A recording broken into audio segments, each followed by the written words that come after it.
Bom, na semana passada nós olhamos o capítulo 5 de João e nós vamos continuar por mais esta e a semana que vem ainda no capítulo 5 de João. Então, se você tem a sua Bíblia aí, eu quero te convidar a abri-la em João, capítulo de número 5. Hoje nós vamos ler os versículos de 16 a 30, mas só para aqueles que não estavam aqui e para os outros que também têm a sua memória já um pouquinho falha, vamos tentar só recordar o que aconteceu semana passada no nosso estudo, para a gente saber por que o que a gente vai estudar aqui hoje é importante.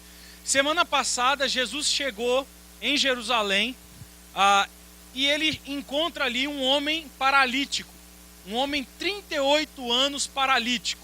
Esse homem estava paralítico, suas pernas da cintura para baixo paralisadas, né? Não conseguia andar, não conseguia se mover sozinho, durante 38 anos por um pecado que ele cometeu. Ele fez alguma coisa errada, cometeu algum pecado, e como consequência desse pecado, ele ficou paralítico.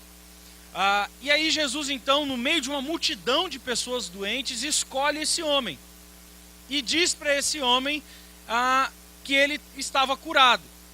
E esse homem então curado, bonzão, levanta, pega a maca onde ele estava deitado, a cama onde ele ficou por 38 anos deitado, o leito dele lá, e ele sai andando. E quando ele sai andando, ele encontra um grupo de judeus. E esse grupo de judeus conhecia aquele homem. Mas ao invés deles se impressionarem com um homem que por 38 anos foi paralítico andando, a primeira coisa que eles observam é: você está carregando a maca no sábado. Então esse grupo de judeus, eles não conseguem ver o milagre, eles não conseguem ver o poder de Deus, eles só conseguem ver a desobediência das regras que eles próprios tinham criado. Porque dizia-se o seguinte, a lei de Deus, que no sábado a única coisa que você não podia fazer eram os seus trabalhos rotineiros que você faz durante a semana. No sábado você não podia levantar de manhã, tomar o seu café da manhã e ir lá para o seu emprego, a sua fonte de renda. Isso você não podia fazer no sábado. Essa era a lei de Deus. Mas eles criaram uma nova lei chamada Mishnah. E na Mishnah eles criaram regras maiores do que as regras de Deus. Eles colocaram sobre os outros homens, sobre os outros judeus, regras deles próprios. E uma dessas regras era: você não pode carregar nada de uma casa para outra, de um lugar para o outro no sábado. E aí nós terminamos a nossa reflexão pensando sobre isso. Sobre algumas pessoas que procuram olhar os seus próprios gostos pessoais, as suas próprias opiniões, as suas próprias vontades, as regras que ele mesmo estabeleceu ou as regras estabelecidas pelo homem, e não conseguem ver a ação de Deus na vida daquele homem. Eles só conseguem pensar: não pode carregar a maca no sábado. E é assim que termina o versículo 15, com essa noção, com essa nota desses caras: olha, e Jesus curou este homem no sábado. É interessante que ontem eu estava pregando numa igreja em São Bernardo do Campo, para jovens, e aí me perguntaram, um dos jovens lá no final, a gente teve um tempo de pergunta e resposta, e eles me perguntaram: como é que na sua vida pessoal você tem um relacionamento com Deus, como é que você encontra Deus? E a resposta que eu dei foi o seguinte: Deus, ele se encontra em qualquer lugar, em qualquer circunstância, em qualquer situação. Não há um lugar para se encontrar Deus. Por exemplo, você pode vir aqui na igreja no domingo, todos os domingos da sua vida, e não encontrar Deus. Porque você, muitas vezes, eu e você, nós vamos para um lugar desse, para um ambiente desse, muitas vezes não querendo um encontro com Deus, mas querendo que as nossas próprias vontades sejam agradadas. Então eu entro num lugar desse aqui, e aí eu estou preocupado comigo. Tipo, quero ver o Fantástico.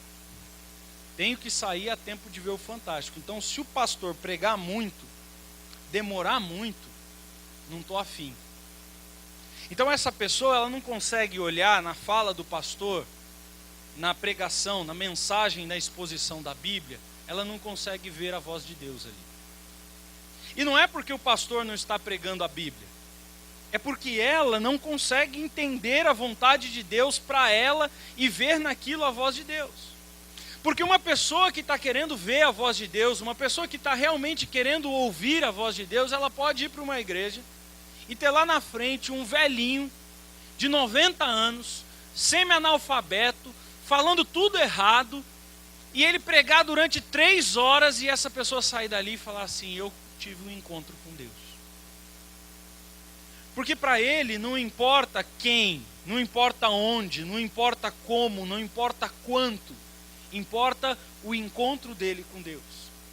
Tem pessoas que vêm num ambiente desse e elas saem daqui falando assim: a música estava desafinada, o volume estava alto demais, o cara que dirige o louvor não levou a gente assim para aquela emoção, não teve aquela condução para a gente sair assim chorando, né? E ela sai dali com uma série de críticas. Ela não encontra Deus. Ela não consegue ver a ação de Deus. Ela só consegue olhar e falar assim: está carregando a maca no sábado. É só isso que ela consegue ver. E existem centenas de milhares de pessoas que estão entrando em igrejas, entrando em lugares religiosos durante toda a sua vida e não encontram Deus. Saem tão vazios quanto entraram. Saem tão insatisfeitos quanto entraram. Saem com os mesmos problemas com os quais entraram. Por quê? Pelo simples motivo de que essa pessoa não está buscando um encontro com Deus. Ela está buscando um encontro com as suas próprias regras, com as suas próprias necessidades, com os seus próprios parâmetros, com as suas próprias vontades, segundo aquelas coisas que ela mesma estabeleceu para ela. É assim que se encontra Deus. Como os judeus fizeram, criando um Mishnah. E aí Jesus bate de frente com essa galera. Jesus cura aquele cara. E Jesus então começa uma discussão com esses judeus sobre o sábado. Jesus começa um bate-boca com essa galera aí.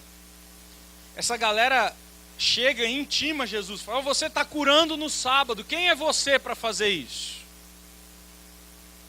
Não é? Quem é você para curar no sábado? Quem te deu autoridade para curar no sábado? E esses caras, você lembra que esses caras chegaram até Jesus porque aquele cara que Jesus curou foi ingrato com Jesus. Ele foi lá e caguetou o Jesus. Ele chegou para os judeus e falou assim: foi aquele cara ali que me curou. Vocês querem matar alguém aí por causa do sábado? Foi ele. Né? E aí então Jesus começa a discutir com aqueles caras, um bate-boca. O texto começa no versículo 16, diz assim: então os judeus perseguiram Jesus porque ele estava fazendo essas coisas no sábado. E esse verbo fazendo aí é um verbo que expressa continuidade. O que o texto está dizendo é o seguinte: que Jesus não estava nem aí para os judeus, que Jesus não estava nem aí para as regras que eles criaram, para os parâmetros que eles estabeleceram, que era costume de Jesus. Rotineiramente Jesus fazia isso no sábado. Aliás, o livro de João mostra 7 discussões de Jesus com os judeus por causa do sábado. E o que estava na cabeça de Jesus é: eles gostando ou não, eles querendo ou não, eles achando bom ou não, eu vou fazer o que eu quiser no sábado. E eu não estou nem aí para o que dizem, para o que pensam e para o que acham. E aí o texto fala que esses caras estavam também, do mesmo jeito que Jesus não estava nem aí para eles e continuava fazendo um monte de coisa no sábado, do mesmo jeito, ao contrário, eles continuamente começaram a procurar o tempo todo uma oportunidade para perseguir Jesus. E o texto define que tipo de perseguição. Eles queriam matá-lo. Então, esses caras queriam matar Jesus por causa das suas próprias regras. E aí Jesus cita um negócio, no versículo 17, que torna a coisa ainda pior. Jesus diz assim: meu Pai continua trabalhando até hoje, e eu também estou trabalhando. Bom, Deus criou o mundo em quantos dias? 6 dias. A Bíblia diz que Deus fez o quê no último dia? Descansou. A pergunta é: se Deus descansou no 7º dia, enquanto Deus estava descansando, quem que sustentava o universo? A mãe não estava descansando? Deus não descansa? Não dorme nem tosqueneja, então ele não para de fazer o que ele faz. Ele continua protegendo, ele continua sabendo, ele continua agindo, ele continua interferindo na história, ele continua fazendo todas as coisas, mesmo no sábado. Então Deus quebra o sábado. É isso aí, sábado, domingo, feriado, 365 dias por ano, 24 horas por dia, o tempo todo. Deus não para, Deus não muda, certo? Correto, Beto está certo. Então, se Deus não para, Deus quebrou a própria lei que ele fez. Ele está quebrando o sábado. Não. Só que tem um problema. A questão é: Deus está sujeito às mesmas leis que os homens estão sujeitos? Deus, ele precisa obedecer às leis que ele criou para nós? E a resposta é não. Por quê? Porque ele é o Senhor da lei. E quem é Senhor da lei, manda, muda, faz, obedece ou não. Ponto final. E o que Jesus diz aqui é o seguinte: olha, se Deus trabalha no sábado, Ele é o meu Pai, eu também trabalho no sábado. E isso tornou o negócio ainda pior, porque sabe o que Jesus estava dizendo para aqueles caras? Eu sou igual a Deus. Eu não estou sujeito, como vocês, às mesmas leis dos homens, porque quem inventou esse negócio de sábado fui eu. Quem manda nessa bagaça sou eu. O Senhor deste dia sou eu. O dono desse dia sou eu. E eu continuo fazendo neste dia a mesma coisa que o meu Pai faz neste dia, agindo na história. E aí, para completar e para piorar a coisa, ele diz assim no singular: o meu Pai. Isso tem duas implicações. A primeira, que um judeu nunca dizia isso. O judeu só falava Pai no culto público, e ele falava sempre no plural, o nosso Pai. Quando Jesus fala assim, o meu Pai trabalha no sábado, e como o meu Pai, eu sou igual a Ele, eu também faço no sábado o que Ele faz, porque eu sou a autoridade como Ele para fazer o que eu faço igual a Ele. Jesus está dizendo com o meu Pai, Ele é meu Pai e não Pai de vocês. E Jesus também está dizendo o seguinte: Ele é meu Pai no sentido de que eu reproduzo o que Ele é como ser. Porque um pai, hoje em dia, não significa muito para os filhos. Mas se você é uma pessoa mais antiga, você tem as suas cãs aí, os seus cabelinhos brancos, você lembra que antigamente o filho era a réplica exata do pai. O pai era sapateiro, o filho era o quê? Sapateiro. O pai era pedreiro, o filho era o quê? Pedreiro. Então, nos tempos de Jesus, isso era uma verdade absoluta. O filho seguia a profissão do pai. Qual é o exemplo máximo desse? O próprio Jesus. O pai de Jesus, José, era o quê? Carpinteiro. Pai humano de Jesus. Jesus era o quê? carpinteiro. Então, quando ele diz assim, o meu pai continua trabalhando no sábado, ele está dizendo o seguinte: eu sou igual a Deus. E como Deus, eu reproduzo no sábado o que ele faz. Eu tenho a mesma profissão do meu pai. Eu curo quem eu quero no sábado. E aí o texto diz assim, que quando Jesus disse isso, esses caras ficaram loucos da vida. O versículo 18 diz: por essa razão, os judeus ainda mais queriam matá-lo. Porque ele não somente estava violando o sábado, ponto aqui. Ele não estava violando o sábado.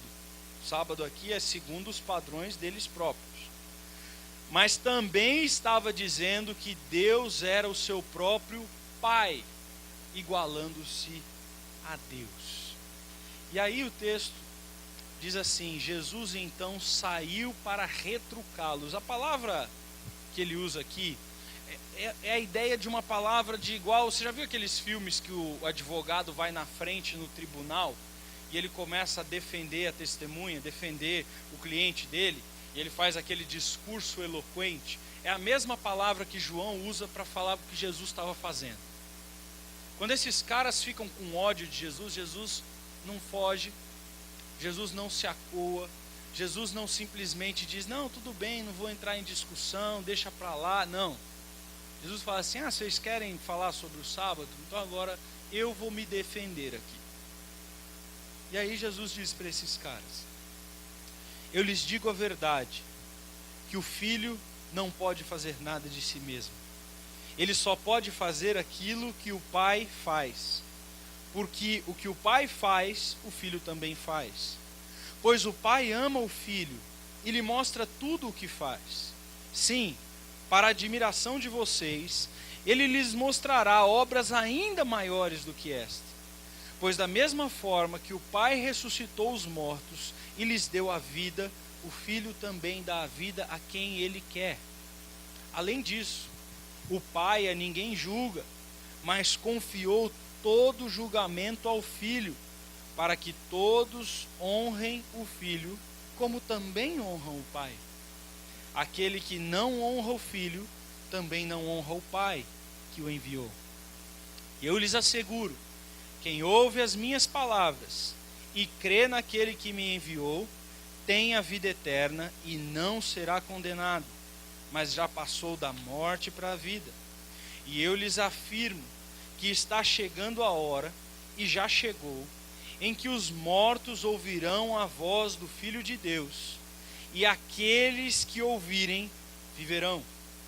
Pois da mesma forma como o Pai tem a vida em si, ele concedeu ao Filho ter a vida nele mesmo, e deu-lhe autoridade para julgar, porque é o Filho do homem. Não fiquem admirados por isso, pois está chegando a hora em que todos os que estiverem nos túmulos ouvirão a voz e sairão. Os que fizerem o bem ressuscitarão para a vida, e os que fizeram o mal ressuscitarão para serem condenados. Por mim mesmo nada posso fazer. Eu julgo apenas conforme ouço, e o meu julgamento é justo, pois não procuro agradar a mim mesmo, mas aquele que me enviou. Aí Jesus entra com o pé no peito desses caras. E é bonito, querido, a forma como João escreve isso, porque ele escreve usando uma forma, uma estrutura de linguagem hebraica chamada quiasmo. E o texto é todo escrito de uma maneira quiástica. Vamos aprender gramática aqui? Vamos? Bora? Olha lá, ó. Vou botar aqui, ligar aqui, né? Senão não funciona. O que é um quiasmo? Isso aí é um quiasmo. É uma estrutura gramatical que ele vai escrevendo no começo e no final as mesmas coisas, contrastando ideias. Tá vendo? Versículo 19 diz: o filho não pode fazer nada de si mesmo, só pode fazer o que vê o pai fazer, porque o pai faz, o filho também faz. Versículo 30: não posso fazer nada, e julgo apenas conforme eu ouço. Ouve de quem? Do pai. E o meu julgamento é justo, pois não procuro agradar a mim mesmo. Por quê? Porque o filho faz o que o pai faz. Então, eu agrado aquele que me enviou, o pai. Aí você vai para o versículo 20. Pois o pai ama o seu filho e lhe mostra tudo o que faz. E isso é para a admiração de vocês. Ele mostrará coisas ainda maiores. Aí você vê o 28 e o 29. Não fiquem admirados com isso. Aqui, ó, admirados, admiração. Pois está chegando a hora em que todos estiverem no túmulo ouvirão a voz. Que voz? Essa aqui, que o pai vai mostrar. As coisas que o filho vai fazer. Então ele vai comparando. Versículo 21. Da mesma forma o pai ressuscita os mortos e dá vida. Versículo 26. Da mesma forma o pai tem vida em si mesmo. E aí ele vai até chegar ao ponto central. E esse é um jeito de escrever que ele tem um propósito com isso. O propósito dele é chegar nesse ponto central aqui. Então o versículo mais importante dessa passagem, e é o que o João quer que a gente entenda, é óbvio que a gente é português brasileiro nos dias de hoje, então a gente tem que ralar um pouquinho no grego, no hebraico, para conseguir identificar esses negócios aí na Bíblia. Mas enfim, João escreveu assim, e a gente pode perceber isso. Aliás, você pode fazer isso em português. Por exemplo, ó, aqui. Filho não faz nada de si mesmo. Nada posso fazer. Não é? Olha aqui, ó. A admiração de vocês. Não fiquem admirados. Pai ressuscita a pessoa dos mortos. O Pai tem poder sobre a vida.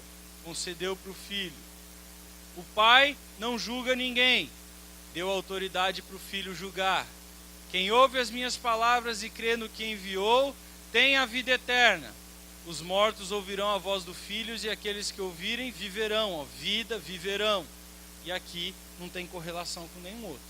Então, quando você estiver estudando a sua Bíblia lá na sua casa, você tem que prestar atenção nisso. Quais palavras se repetem? Qual é o tempo do verbo que ele está usando lá? Como é que essas palavras se relacionam, se contrastam? Para a gente chegar em algumas conclusões. O que João quer nos ensinar com tudo isso? Primeira afirmação de João. As obras do Filho são em completa submissão ao Pai. Por isso, ele é igual ao Pai. Ele obedece absolutamente tudo que o Pai manda.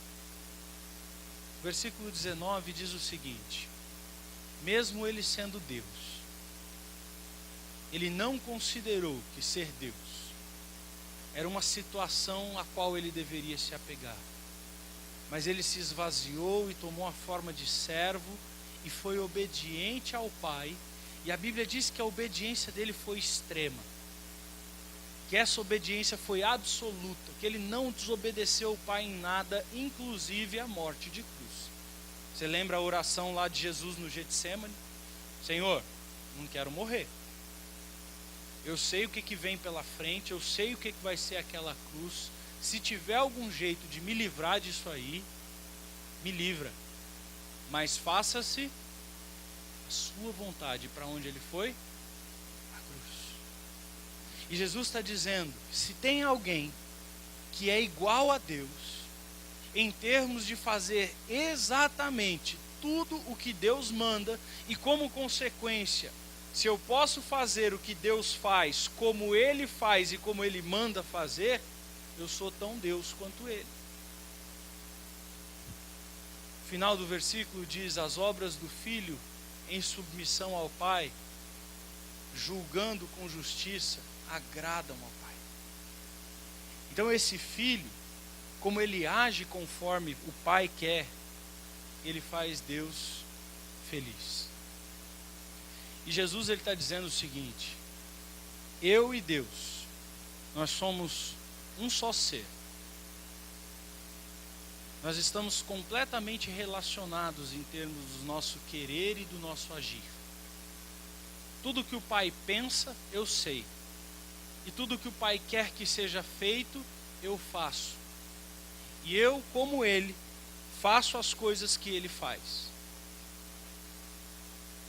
Queridos, essa é uma das afirmações mais importantes de todo o Novo Testamento. Algumas pessoas dizem por aí que Jesus nunca disse que era Deus. Isso não é verdade. Ele próprio está dizendo aqui: eu tenho condição de fazer as mesmas coisas que Deus faz. Eu quero perguntar para você aqui: alguém aqui consegue fazer as mesmas coisas que Deus faz? A próxima pergunta que vem na sequência é: que coisas são essas? E ele vai dizer algumas delas. Ele começa dizendo: o pai ama o seu filho, e por causa do amor que ele tem para o filho, ele se revela na pessoa do filho. Você pode ver Deus plenamente em Jesus. Certa vez Jesus foi questionado quanto a isso: mostra-nos o Pai. E ele disse: olha para mim. Se você olhar para mim, você está vendo o Pai.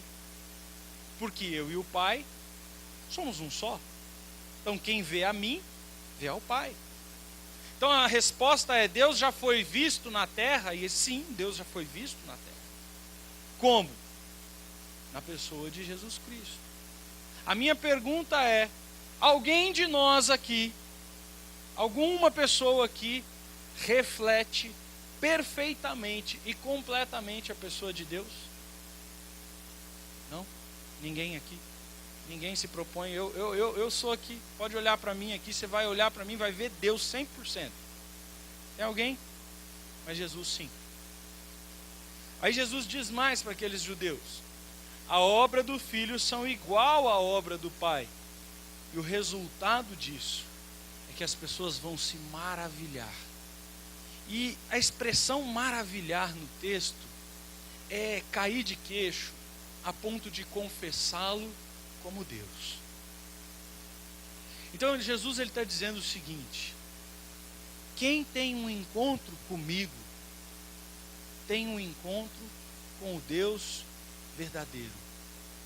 Não há como viver uma vida de relacionamento e intimidade com Jesus sem ter uma relação de admiração, de perplexidade, de queixo caído.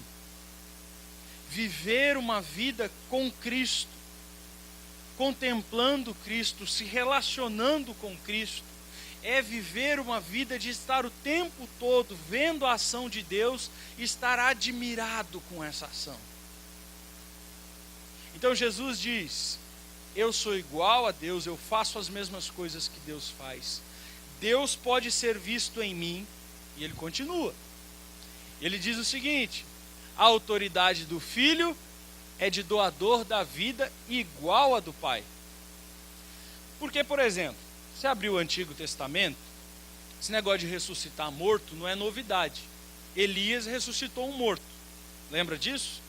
Havia uma menina lá que morreu.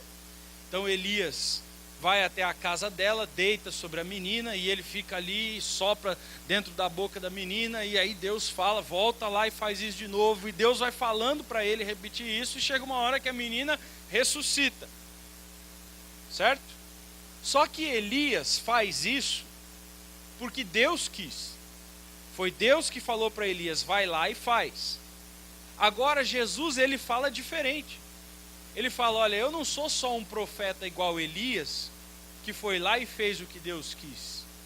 Eu dou a vida para quem eu quero. Não precisa Deus me mandar. Não precisa Deus me dar autorização. Quem eu quiser, não depende da vontade do Pai, depende da minha vontade, do meu querer. Eu vou lá e digo: viva, e ele vive. Como aconteceu, por exemplo, com Lázaro no capítulo 11 de João, que nós vamos estudar mais para frente. Como aconteceu, por exemplo, com outras pessoas, com Tabita e com outras pessoas na Bíblia. Ele tem o poder da vida. Mas o texto vai além, porque ele não está dizendo: Elias curou aquela menina, disse para ela lá: viva. Ela viveu. Só que ela casou, teve seus filhos, envelheceu e morreu de novo. O próprio Lázaro, que Jesus ressuscitou dos mortos, saiu do túmulo, tomou o banho, porque já estava fedendo com a carne apodrecendo, continuou a vidinha dele lá, o trabalho dele, com a casa dele, com as duas irmãs dele, e um tempo envelheceu e morreu de novo. Mas o texto diz que esse Senhor, que é doador da vida, ele tem o poder de dar para as pessoas a vida eterna. O texto vai dizer lá: o Filho é o autor da vida, como fonte de vida para aquele que crê. E o texto diz vida eterna. Ele não dá uma vida que você vai sair da morte e dali a pouco vai morrer de novo. Ele é o autor da vida e ele dá uma vida que ninguém mais pode tirar.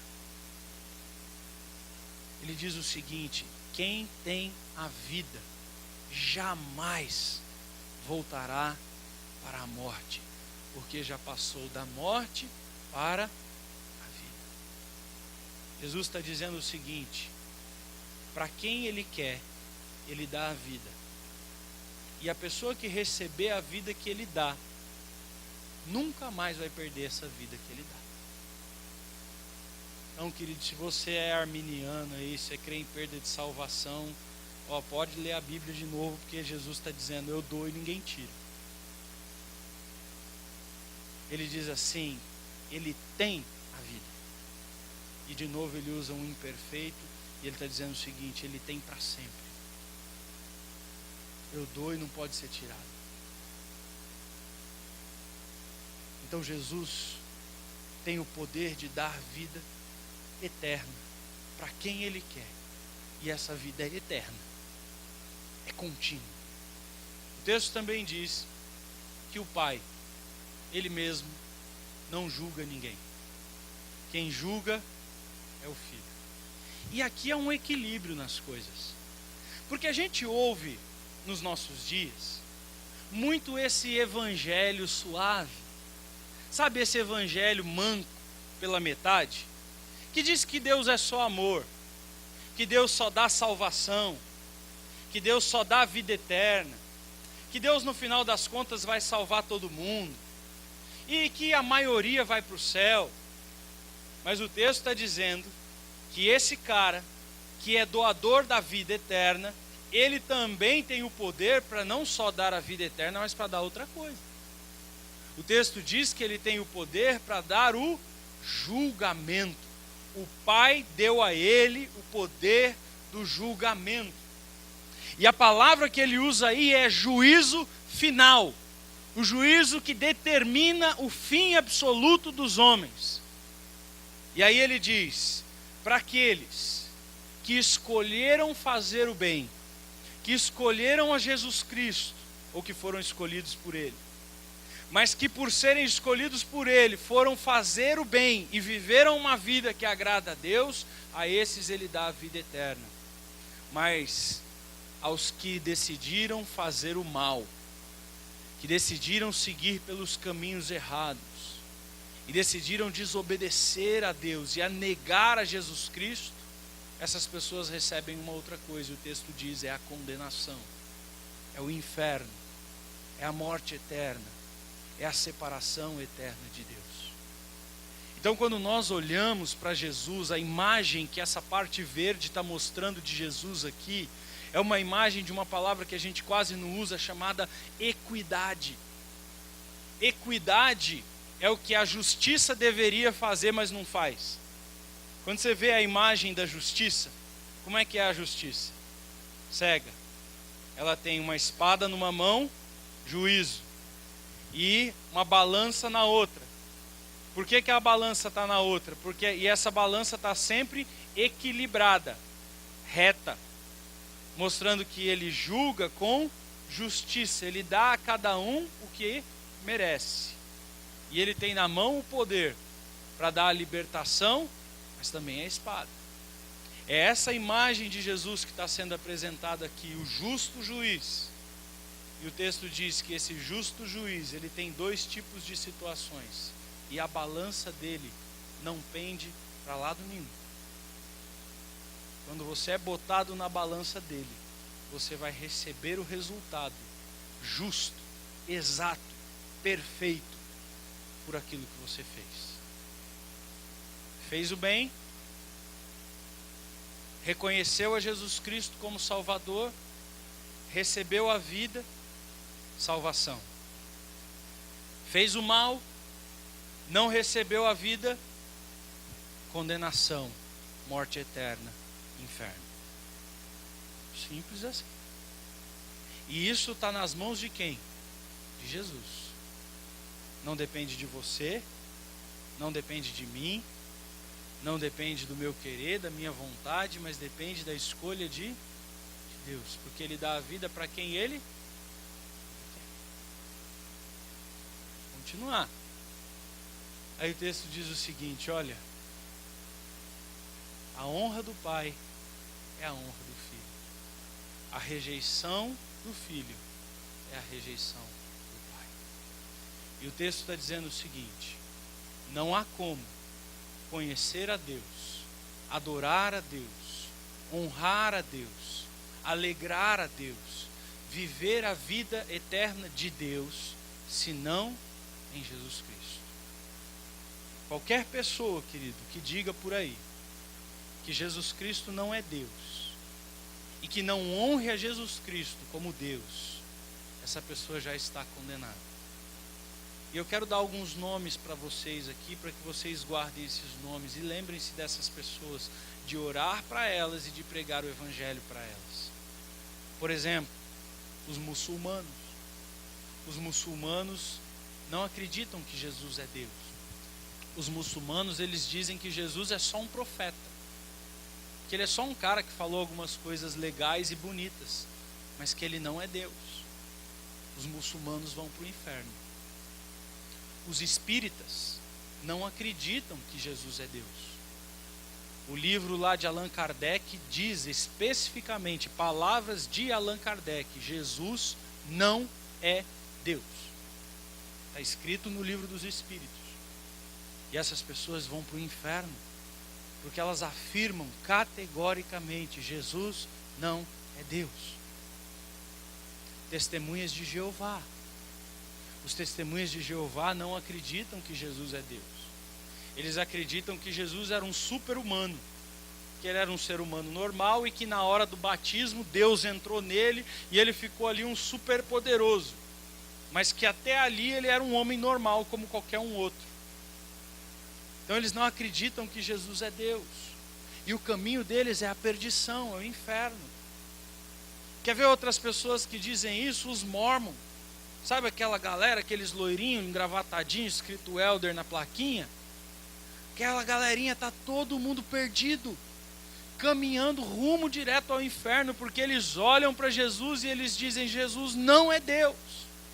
Jesus é o mensageiro de Deus, Jesus é o profeta de Deus, mas eles não afirmam que Jesus é o Deus verdadeiro, que tem todo o poder, que pode fazer o que Deus faz, que é tão Senhor quanto o Senhor é, que dá a vida para quem Ele quer, que julga com a justiça que está nas suas próprias mãos, porque Deus deu para Ele. Então todas essas pessoas estão frequentando templos, estão ouvindo falsos profetas, estão acreditando em mentiras e serão condenadas. Serão não, já estão condenadas, a não ser que Cristo dê a vida para eles. E a vida vem por meio da pregação de que Jesus Cristo é Deus. Essa é a mensagem central da igreja cristã. Essa é a mensagem do Evangelho. Que só há um nome debaixo da terra, no céu e debaixo da terra, e na própria terra, pelo qual os homens devem ser salvos, que é Jesus Cristo. Só há um caminho para Deus. Não há vários caminhos para Deus. Não tem várias maneiras de chegar a Deus. As pessoas não são filhas de Deus.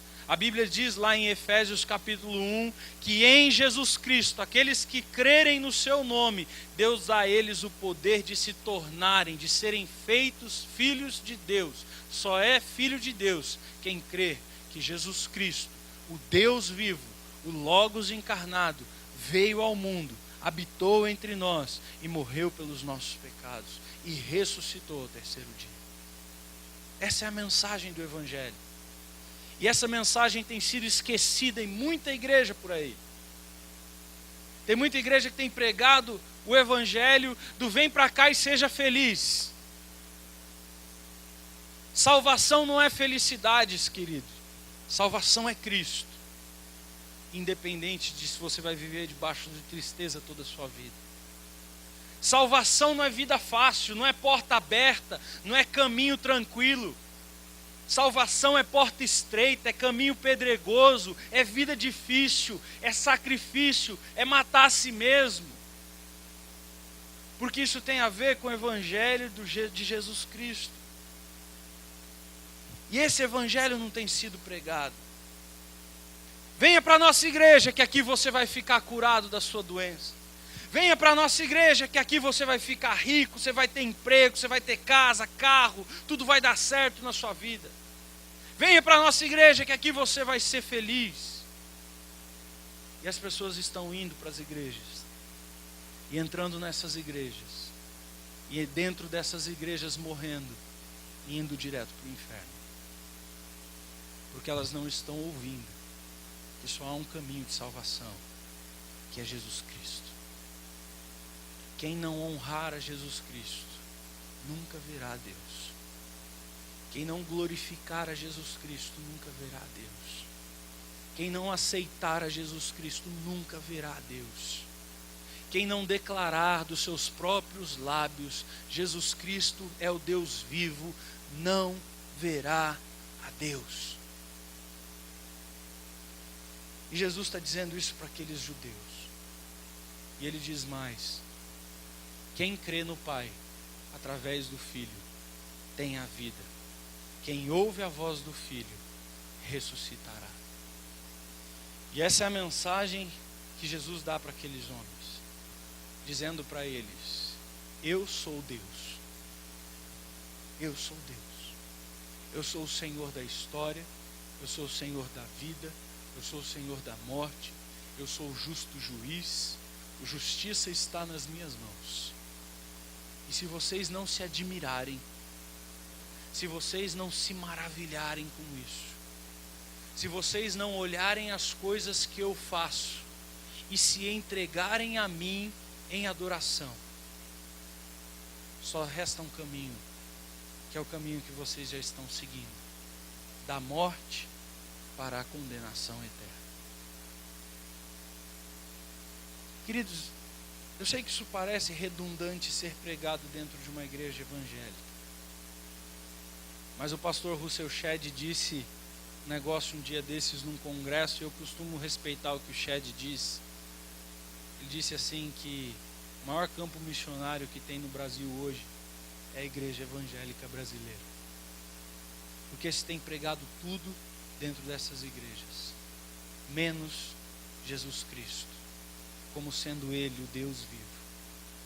E as pessoas estão entrando nessas igrejas e saindo dessas igrejas sem estarem maravilhadas, rendidas, embasbacadas, porque elas não veem o Filho de Deus. Elas veem a boa música, elas veem os grandes corais, elas veem os palestrantes pops, elas ouvem palestras motivacionais, elas entram em contato com um mundo chamado mundo gospel, mundo evangélico.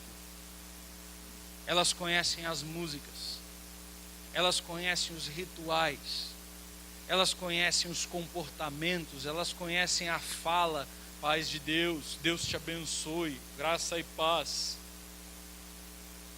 Conhecem tudo isso, mas não conhecem a única coisa que pode salvar alguém: Jesus Cristo. Eu não sei o que você está fazendo da sua vida, eu não sei o que você está procurando aqui dentro. Não sei se você está procurando riqueza, que você não vai encontrar. Não sei se você está procurando cura para uma doença, talvez aqui você não encontre. Talvez você vai morrer dessa doença. sei se você veio aqui procurando paz, de evitar conflitos na vida. Jesus, ele já orou no Getsemane: Senhor, os meus discípulos, eles vão ter aflições. E se eles fizerem o que eu fiz e obedecerem o que eu mandei, eles vão ser perseguidos e mortos, assim como eu fui. Então, só um motivo para nós procurarmos uma igreja é entregarmos a nossa vida para o Senhor Jesus. É crer nele. É olhar para o Filho de Deus, admirado, e dizer: Ele é o Deus vivo. Ele é a fonte da salvação. Não há outro caminho. É Ele que eu quero na minha vida. Eu não quero dinheiro, não quero casa, não quero carro, não quero pessoas, não quero riqueza, não quero saúde. Eu quero é Cristo. Ele é o centro. Ele é o motivo. Ele é a razão. Como diz a palavra: porque dele, por ele, para ele, todas as coisas. Ele é o centro. Não sou eu. Não é uma religião formatada para mim. Não é uma religião formatada para me agradar, para me satisfazer. É uma religião formatada para glorificar a Ele. O cristianismo não existe para salvar os homens. Você percebe que o centro desse texto não é a salvação? O centro do texto, o versículo 23, não está dizendo assim: e tudo isso aconteceu porque eu quero salvar os homens. Não é isso. O texto diz: porque tudo isso aconteceu, e Ele é quem Ele é, para que Ele próprio seja glorificado e exaltado e honrado. Então esse é o propósito da vida. Aqueles que estão em Cristo, que entendem isso, não vivem mais para si mesmos.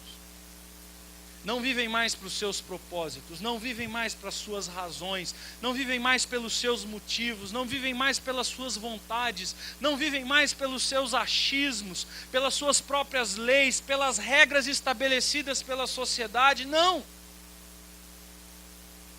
Aqueles que olham para Jesus, eles olham para esse Deus e eles dizem: só uma coisa importa na minha vida: que Jesus Cristo seja glorificado. Esse é o único motivo. Esse é o único motivo de eu levantar da minha cama todas as manhãs.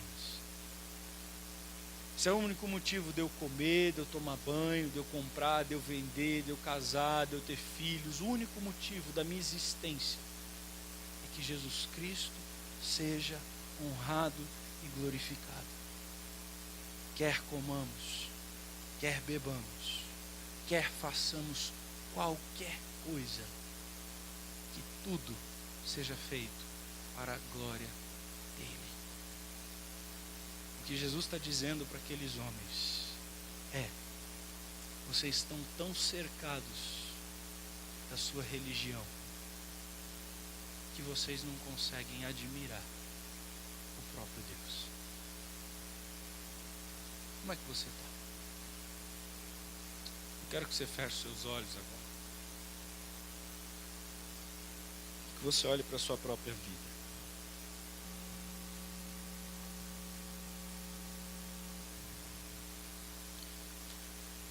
Sua vida é dele, por ele, para ele.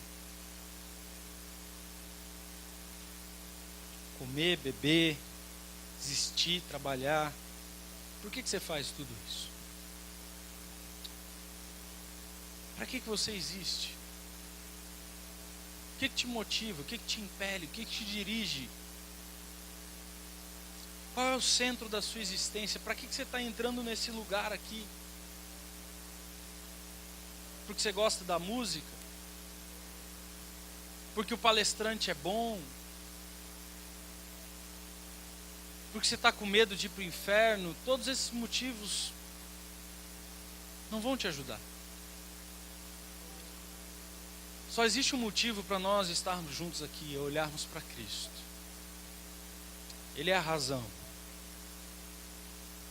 O pastor vai te decepcionar e igreja vai te decepcionar, pregação vai te decepcionar, música vai te decepcionar, você mesmo vai se decepcionar a si mesmo, as pessoas vão te decepcionar, mas tem alguém que é perfeito, que é o Deus do universo, que nunca falha, que é o Senhor da história, que determina todas as coisas, que tem o poder da vida e da morte, da salvação e do juízo.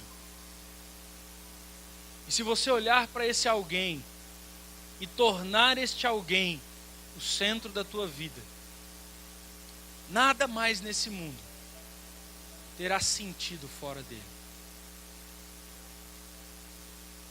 Dele, por ele, para ele.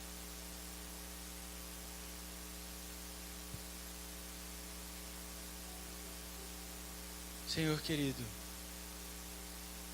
quero te pedir, ó Deus, que tu tenhas misericórdia de nós. Porque, Deus, os nossos olhos não são nada diferentes daqueles homens. Muitas vezes, como a tua palavra diz, nós declaramos a Jesus Cristo com os nossos lábios, mas os nossos corações estão longe do Senhor. Nós não o adoramos, Senhor. Nós vivemos uma vida cercada de adoração a nós mesmos. Construímos uma religião para nos satisfazer. Muitas vezes procuramos pastores conforme os nossos próprios corações, que preguem as coisas que nós queremos ouvir, em igrejas que cantam as músicas que nós gostamos. Muitas vezes estamos num ambiente religioso, estamos num culto, estamos ouvindo músicas, mas o centro dessa adoração somos nós mesmos. Porque no final desse culto eu quero sair dele tendo a mim mesmo feliz e satisfeito, e não o Senhor, e não o seu nome, e não a sua glória, e não a sua vontade. Quantas vezes, ó Deus, nós estamos como aqueles judeus, olhando todos os defeitos, todo mundo que está carregando as marcas das nossas próprias regras, mas não estamos olhando para aquele que é o autor e o consumador da salvação, da vida eterna, da fé. Eu peço a Ti, Senhor, que Tu tire, Senhor, a venda dos nossos olhos. Que o Senhor quebrante a dureza dos nossos corações. Que o Senhor humilhe debaixo do poder e do convencimento do Teu Espírito todas as justificativas e todas as besteiras dos nossos pensamentos, que são infinitamente inferiores do que os Teus. Para que nós possamos olhar somente para Jesus. Para que a nossa vida seja centrada nele. Porque Ele é o autor da vida e não há vida fora dele. Ajuda-nos, ó Deus. Maravilha-nos, Deus. Admira-nos, Deus, do Teu Filho. Que nós possamos tirar, ó Deus, os olhos da glória dos homens, da glória dos prédios, da glória dos formatos, das estruturas. Que os nossos olhos estejam somente em Jesus Cristo. Porque Jesus Cristo pode ser encontrado num túmulo, onde estiverem 2 ou 3 reunidos. Porque a presença dele está dentro de um quarto, com as portas fechadas, de joelhos dobrados, voltados para o Senhor. De corações que te buscam, não com segundos interesses, mas em espírito e em verdade. Que Jesus seja isso para nós. Que Ele seja tudo. E que todo o resto se vá. Que Ele seja foco, o alvo, o motivo, a razão. Faz isso em nós, ó Deus, porque por nós mesmos nós não conseguimos. Eu oro assim, ó Deus, no nome do Senhor Jesus. Amém?